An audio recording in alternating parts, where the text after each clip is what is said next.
aí nós voltamos no Camarim com Camila Cléo pela Do Vale TV, sempre com assuntos variados, assuntos ecléticos. E hoje nós teremos a presença da Carol. Eu quero que ela se defina para vocês. Quem é você, Carol? Olá, então eu sou Ana Carolina, sou médica veterinária, sou especialista em anestesiologia, trabalho com anestesia em Avaré e região já há 7 anos. Então, assim, com o avanço da medicina humana, a medicina veterinária vai acompanhando a medicina humana conforme vai dando conta, né? E os animais são cada vez mais próximos da gente. Então, hoje a gente tem cão e gato que fica dentro da nossa casa, muitas vezes dorme com a gente na nossa cama, é. Não é? E aí, por conta disso, os nossos clientes têm cada vez sentido maior necessidade de um acompanhamento de especialistas, né, em várias áreas da medicina veterinária. E a anestesiologia é uma área que está crescendo demais, tá? A gente sabe que todo procedimento cirúrgico, isso para a medicina humana, para a medicina veterinária, tem risco, né? E o risco ele é classificado, é lógico. E a gente classifica o risco de acordo com a idade, tipo de procedimento, enfim, uma série de situações, né? Então, cada vez mais, o cliente vem sentindo a necessidade de ter um especialista acompanhando o procedimento junto ali com o seu animal, né? Porque na realidade mesmo, Carol, nós quando vamos procurar um médico, nós vamos ou no cardiologista, não é? Exatamente. Pneumologista. Exatamente. E como é que nós fazemos com os nossos pets aí? Nós levamos num veterinário geral. Exatamente. Você leva numa clínica veterinária e essa clínica veterinária, vamos supor, você vai levar seu paciente numa clínica veterinária, olha, eu tenho interesse de castrar o meu cachorro. Aí o médico veterinário ele vai te oferecer as opções que ele tem ali. Então, quando você vai, por exemplo, castrar um cachorro ou o veterinário decide que existe uma cirurgia ali que precisa ser feita, ele vai te oferecer 2 tipos de anestesia. A gente tem a anestesia dissociativa, que é a anestesia que ele mesmo faz, e a anestesia acompanhada por um anestesista. E aí ele usa uma série de técnicas, pode ser anestesia inalatória, anestesia total intravenosa com bomba de infusão, enfim.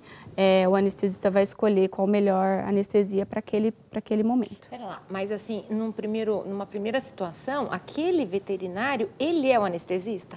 Então, nessa primeira situação da anestesia dissociativa, o veterinário, ele é o anestesista. Ele acaba tendo que lançar mão de fazer os 2 procedimentos ao mesmo tempo. Isso dá certo?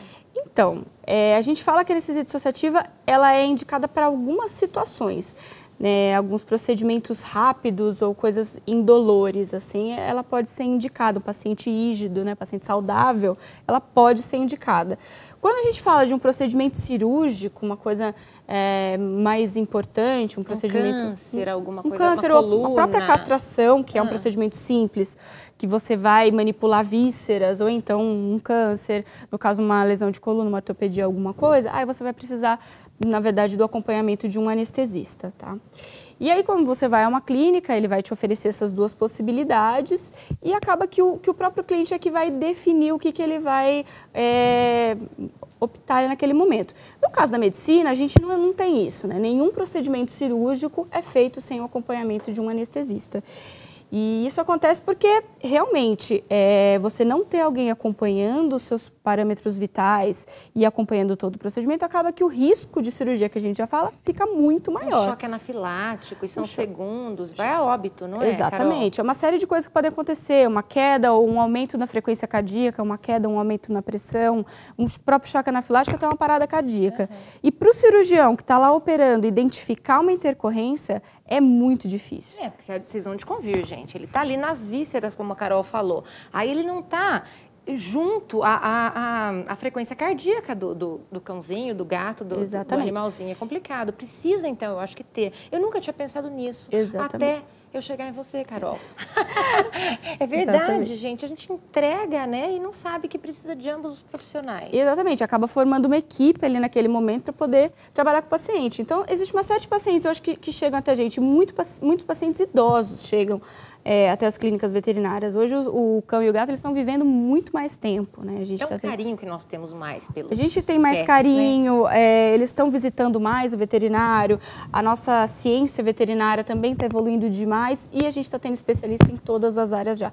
Com isso, os pacientes estão vivendo cada vez mais, eu anestesio cachorros às vezes de 18, 19 anos, e realmente eles têm possibilidade de passar por um procedimento, e desde que isso melhore a sua qualidade de vida. Então, mas olha como é difícil, gente. Ó, vamos pegar vários assuntos aqui. Eu estava lendo para conversar com a Carol, até anotei várias coisas aqui. Hoje em dia, eles são os que eram para serem sacrificados porque tinham uma anomalia congênita, um defeito congênito, uma doença complicada, eles eram sacrificados. Hoje as pessoas com muito dó, muito amor no coração catam esses cãezinhos. O maior índice é gato e cachorro, né? A gente não vai falar em coelho, essas coisas não. Gato e cachorro pegam e mandam para terapias paliativas, hidroterapia, não é? Não tem várias coisas assim, Carol? Hoje em dia a gente tem acesso a tudo isso, né? O paciente que às vezes tem uma anomalia congênita, ele tem mais vias, mais saídas para poder ter uma sobrevida legal. Então, desde fisioterapia, acupuntura, a gente trabalha já com cardiologia, neurologia, todas as áreas a gente já tem alguém que trabalha nesse sentido, principalmente nos grandes centros. Isso que é bacana, mas aí vocês vão de convir que fica precário, fica complicado, porque essas terapias são caras, vocês entenderam? Então, eu vejo, a minha ainda é nova, tem 12 anos, quer dizer, nova mais ou menos, né, Carol? Não é nova. E ainda não apresenta muitos sintomas, mas obviamente que, sendo apresentados os sintomas, nós teremos que cuidá-la. E isso requer o quê? Dinheiro, gente, isso onera o sistema. Deveria ter os planos de saúde. Eu vi que já tem, não tem? Plano de saúde para os animais? Tem, sim. Hoje em dia já tem alguns planos sendo oferecidos no mercado. Ainda no interior, já chegou um ou outro plano, eles ainda não estão tendo muita aderência, né? O pessoal ainda não tá se associando muito. Mas já surgem, principalmente nos grandes centros, eles estão bem mais difundidos do que no interior. Nossa, eu estava lendo, tem um chip que é colocado sob a pele do animal. Quando ele chega, passou a maquininha no chip, já vem todo o histórico do animalzinho, você paga um X por mês. No começo da vida dele, ele não vai usar muito, mas no final é que vai fazer a diferença, não é? Quando as doenças vão aparecendo, não é, Carol? Desenvolvendo, isso acontece sim, realmente. Mas, Carol, você sabe que, voltando então para a sua área, para a sua seara aí, me fala uma coisa, qual a diferença, claro, de um paciente, né, um cão, um gato, algum animalzinho que passa pela dissociativa, que é aquela gente que o mesmo profissional faz anestesia, seja ela por que via for, e o procedimento cirúrgico, e aquela em que tem ambos os profissionais, um cuidando da anestesia e outro cuidando da operação em si, da cirurgia. Então, aquela que o veterinário vai fazer, então, é uma combinação de fármacos que ele vai administrar no paciente e vai fazer o procedimento cirúrgico. Muitas vezes, o que acontece? Ele está fazendo o procedimento cirúrgico, esse paciente acaba por acordar e ele precisa administrar mais um pouco, por sentir um pouquinho de dor e se mexer. Isso acontece numa anestesia dissociativa. Dor, ele sente dor. O controle da dor feito pela anestesia dissociativa é muito baixo. Quando a gente fala de uma analgesia cirúrgica, a gente precisa usar fármacos muito mais potentes ou então algumas técnicas mais potentes para o controle de dor. Então, a gente usa, de repente, bloqueios locorregionais, a gente vai bloquear... Nem eu estou conseguindo. A gente vai bloquear alguma região do corpo, né? Por exemplo, quando quando vai fazer uma cesariana, a mulher recebe uma anestesia, ela é a peridural, né? Ou a RAC. No caso, a gente faz esse tipo de anestesia no cão também. O especialista acaba lançando mão de alguns tipos de bloqueios também, além da anestesia geral, né? No cão, a gente não consegue fazer só uma RAC. O cachorro não para. Então, você vai acabar usando a anestesia geral junto com uma RAC para o controle da dor. E a geral é complicada, né, Carol? Então, toda anestesia geral tem risco. Isso aí, para a medicina humana, para a medicina veterinária, funciona da mesma maneira. Sempre tem risco. A questão é justamente essa. Se você está acompanhado de um anestesista, ele vai monitorar todos os parâmetros vitais durante o procedimento. É a frequência cardíaca, é a pressão, é a saturação, enfim... uma série de técnicas que ele vai utilizar para saber como é que está o paciente durante o procedimento. E aí a gente acaba tendo muito mais segurança e o controle da dor é mais eficiente. Você vê que um paciente que passou por uma anestesia dissociativa, ele acaba voltando para casa ainda muito sonolento, muitas vezes com bastante dor, né? E essa dor não consegue ser controlada por remédios pós-operatórios, ela deveria ser melhor controlada no transcirúrgico. Tá? E o paciente que passa por uma anestesia acompanhada por um anestesista, ele já volta abanando o rabo, ele já está acordado quando vai para casa e com uma analgesia adequada. Porque, gente, vão te convir também, né? Nós vamos para uma cirurgia e nós conseguimos falar, né, com o nosso próximo. Eles não, então a gente simplesmente coloca ali para fazer uma cirurgia com eu nem tinha pensado nisso, com um cirurgião só e não sabe que eles que estão sendo penalizados pelo sistema, não é assim, Carol? O animal não tem condição de falar, escuta aqui, tá doendo. Ô, tô acordando, hein? Não dá. Ele não vai fazer esse tipo de coisa.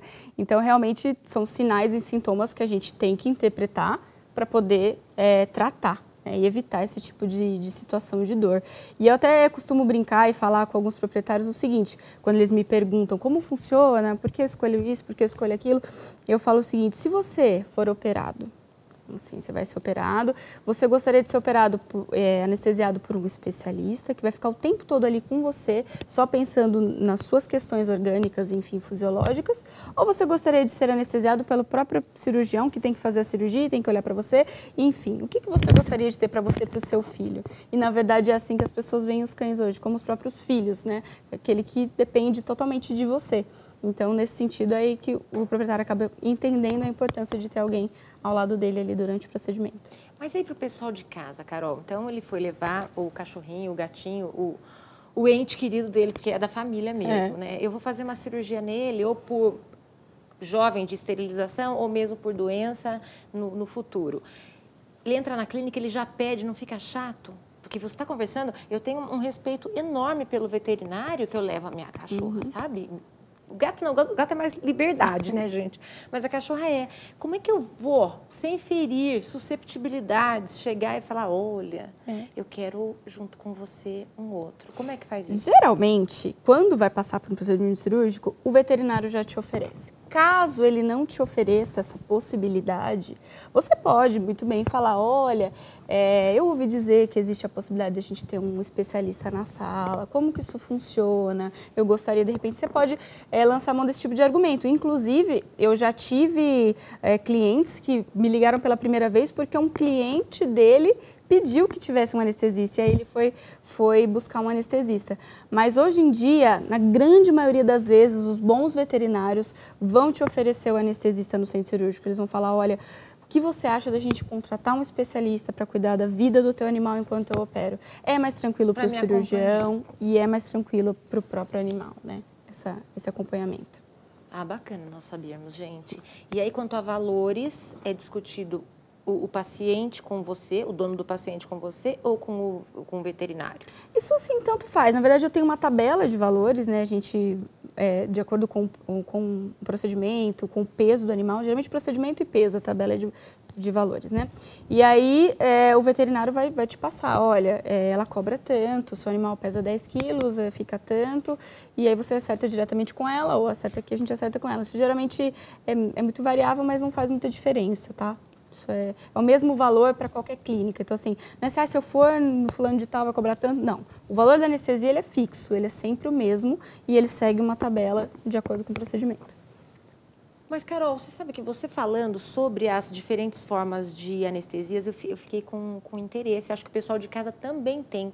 Sobre as formas que você falou, a inalatória, total intravenosa e os bloqueios. Enfim, gente, eu quero tê-la no segundo bloco para nos explicar um pouquinho mais sobre isso, sobre dor fantasma, sobre outras coisas pós-operatórias que é bem bacana, né? Nós elucidarmos o público, né, Vamos Carol? falar sobre tudo isso. Daqui a pouco, gente.